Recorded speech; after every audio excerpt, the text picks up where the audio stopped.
Okay, so we are now analyzing the sixth game. Boris, you were playing white. Yeah. Let's start. Yeah, and we play the same. Well, I didn't play c5. Yeah, I thought c5. I will play something Yeah. not either than Grimfield once again, but a different Yeah. variation. The 6 which is very nice system. Just a classical. I played it all my childhood till. Surprisingly, I generally play this position more with white than with black. Actually, this is maybe one of my first games ever in this line with black. I normally put the knight on c6, but I thought I'll give this a try. Because here, okay, h3 I have to play because knight g4 can be played somewhere. Because queen g4, bishop d4, if you can. Let's say rook e1. Maybe even immediately, or Knight in g4. some position. Let's say knight g4. Yeah, that's the point. Yeah, this generally is advantageous for black in many situations. And h3 is generally to secure the It's the E3 useful square. move. Yeah. Knight c5 I have to protect. Bishop d7 useful move. And here, okay, rook b1 I think generally useful move. I had this position at least twice, I think, with white against Timur Rajabov, who is, I think, one of the main proponents of this line with black these days. And I think I haven't played rook b1 once, and I think it's the best move in the position. So I wasn't sure how to reply to this. I mean, a5 is possible, but a5 gives white. I'm not sure if it has to be. This move has to be made immediately, but it gives white this fantastic square for the knight and makes white's play a bit simpler because you put the knight on b5, and I have to constantly pay attention to the c7 pawn, and white has a variety of new plans. So I was trying not to do this, and also I spotted this idea that I can play queen c8, and if king h2 here, I was planning to try this. This is a maneuver which I think was maybe even pioneered by Yurtayev. Yurtayev, yeah, it's Yurtayev system. There was a very, very interesting chess player who perhaps not everybody in the West knows about. I think he never even became a grandmaster. He was an international master from Uzbekistan. Kyrgyzstan. Yeah, Frunze. Yeah. Bishkek. Кого звали Узбеком? Узбек милый, вы киргизом сейчас. Yeah, anyway, sorry about the Russian-speaking interruption. This idea of playing queen c8 and then playing rook e5, h5, and black is, of course, ready to sacrifice on g4 if something appears on g4. And in this position, after b4, I can still play rook h5 here because I think this is already close to resignable, maybe for white. So I was getting very excited around this point. White played h4. Yeah, but yeah, this did not happen, obviously. Boris was... No, I played it with black a few times in '89, in 1990 against players from ex-Yugoslavia, Kruno Hulak and Predrag Nikolic. And one of them, or maybe both of them, played this g4 setup. And I remember I won one game with black, another was drawn. But what I recall is that, okay, I had to suffer with black. I have to be very imaginative.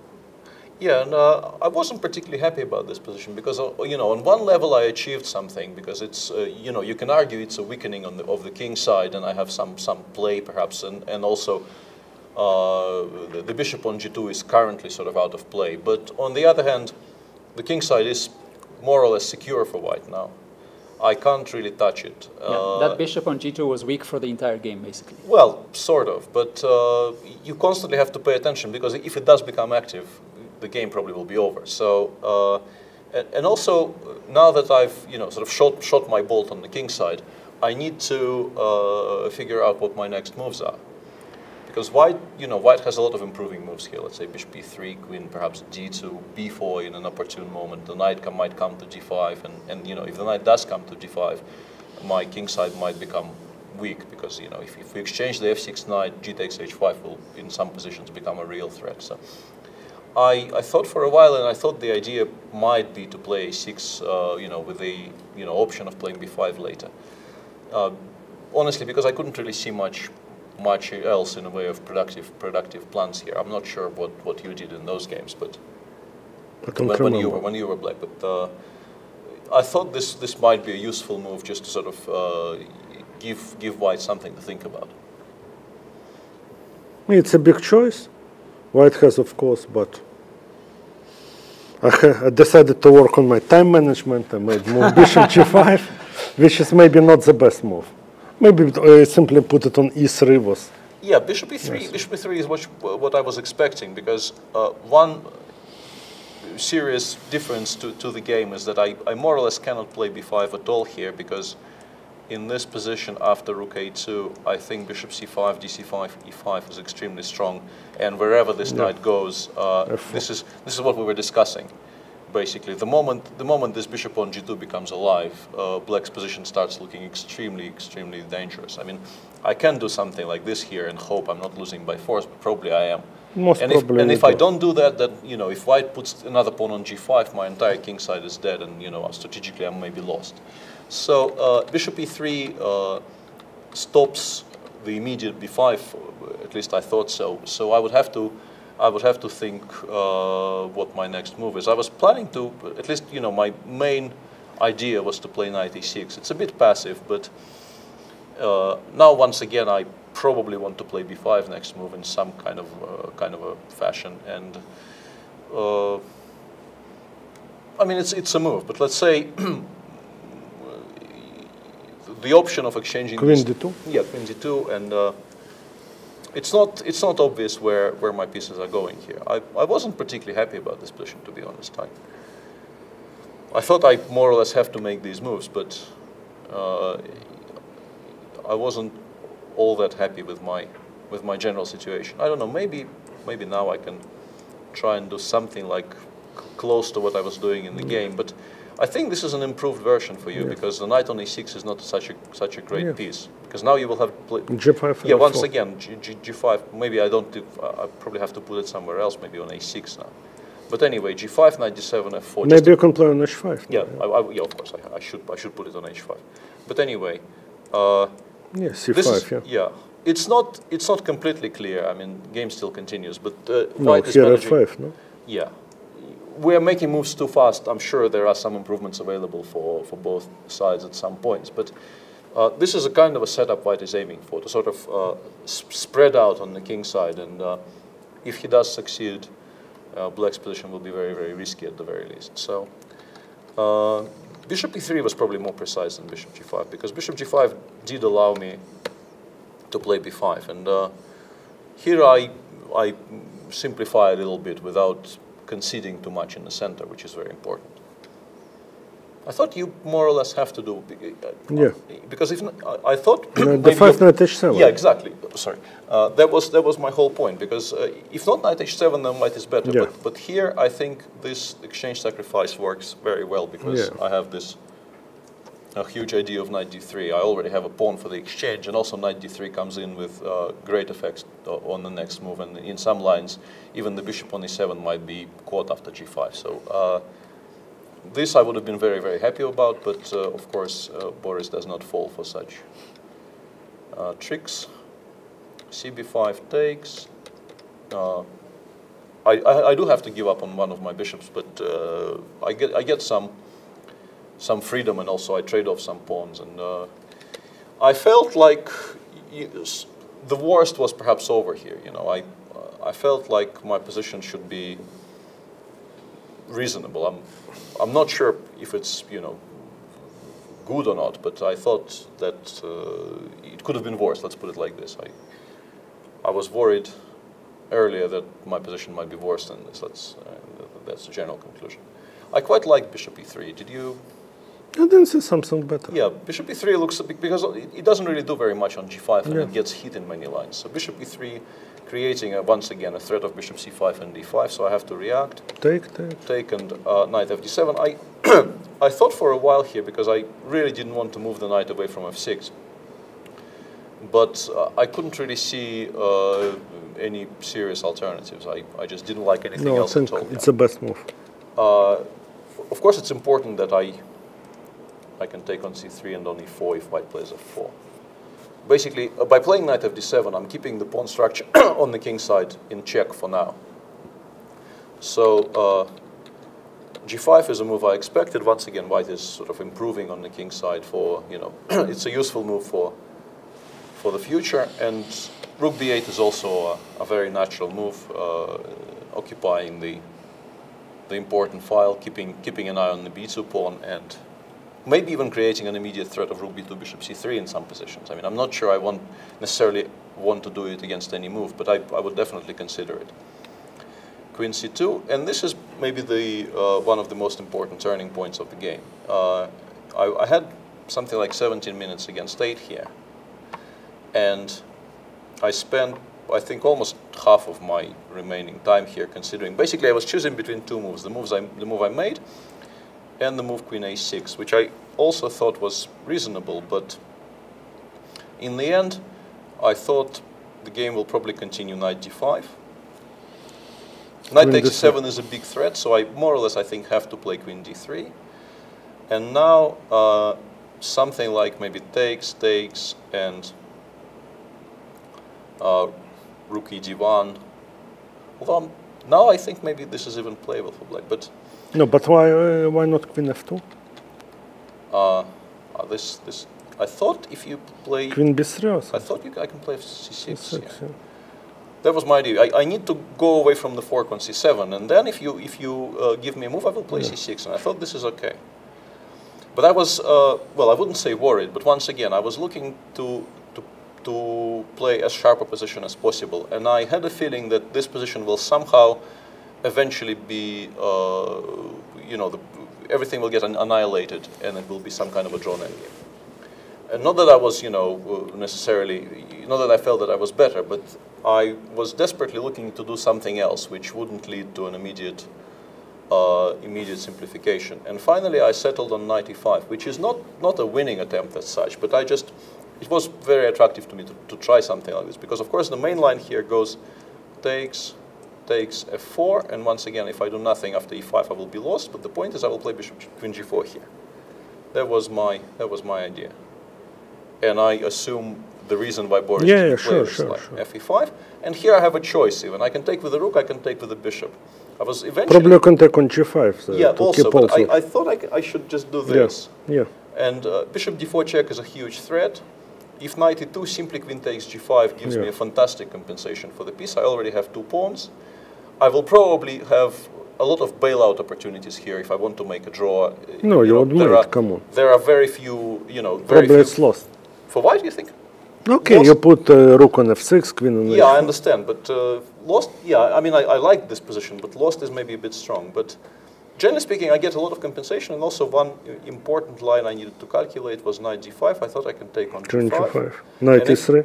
And if queen takes c5, I think c6 is very strong. Yeah, yes, as I saw. Because if queen c6, I think rook e c8 almost wins, because the rook comes to c2, and a possible line goes something like this. You know, very nice. Doesn't really happen in games, but nice to show on the board. And if the knight goes, I have bishop h2 and queen takes c5, of course. And if queen e3, I think something like queen h4. I couldn't calculate this to a win, but I felt that, you know, a position like this would be a, or maybe rook e6 immediately even, I don't know. Queen h3, and then go, yeah? Yeah, and then queen f4 check in some fashion. I mean, it's an exciting position to calculate. Once again, I'm not sure black is winning, but I was, you know, having a lot of fun calculating these lines, and I thought I should do this regardless of what the objective evaluation. No, but here maybe knight is strike. Yeah, you could, but once again, you know, I'm never worse here. No, you win a piece, yeah? Do I? I don't know, queen d3. Queen d3. But maybe even something like f5. Yeah, no, no, black has huge play here. It's a very exciting position to play, and probably objectively quite good. When I realized that this actually works, I didn't really think for much longer, because knight e5 is, you know, a very attractive option if you see this piece sacrifice. And knight e5 is a good move. But I think after knight d3, once again, there's a lot of options here for me. I can play c6, knight f6 takes, and there's a lot of moves here. I can play either knight to d7, I can play queen d8, I can play queen e6, but somehow... But I don't think I'm in danger. Yeah, I couldn't really believe this was a winning attempt. You know, I felt, for instance, let's say queen d8, where I can play something like f4, knight g4, and e5 right away.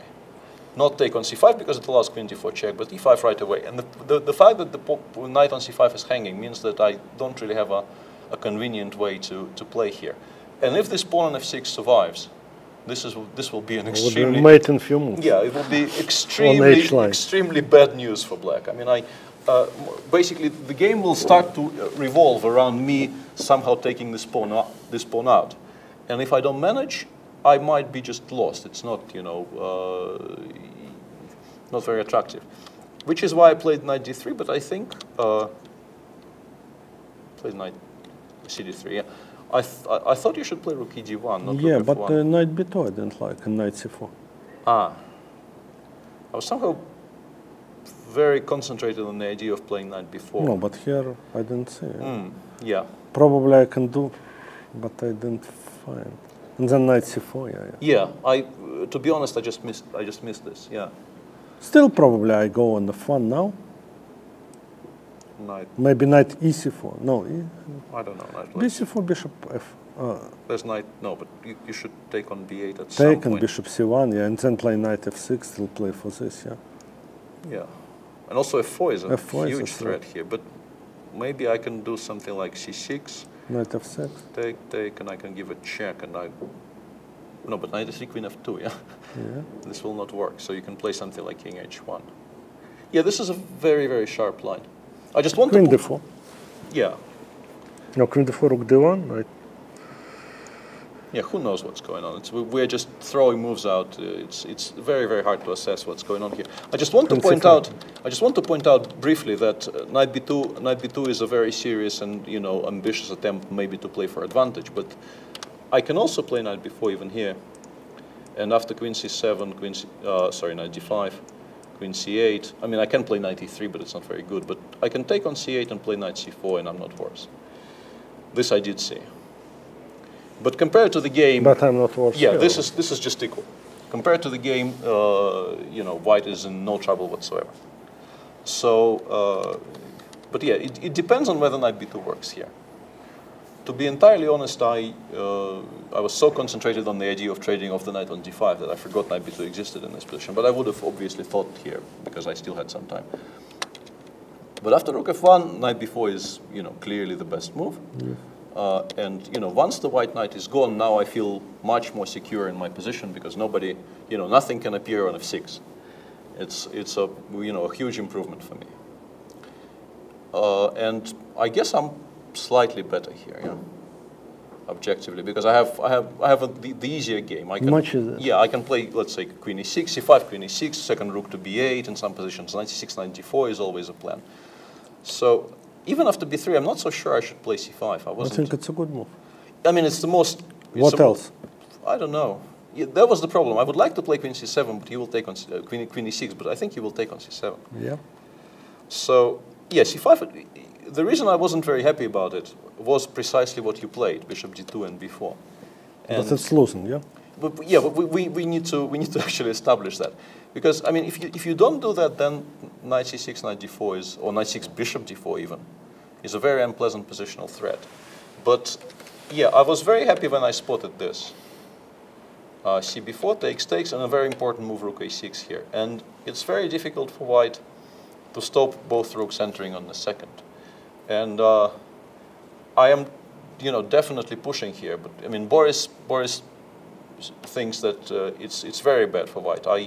I couldn't make up my mind in time. I knew this was good for me, but how good I couldn't really decide. But it wasn't really a very important question for me here, because I realized that, you know, I'm playing for a win with no risk. And I think, actually, now I remember, yeah, I think you should play f4. I think you should immediately start chasing those pieces around. And knight g4. Bishop h3. Rook c2. This should be a draw somehow.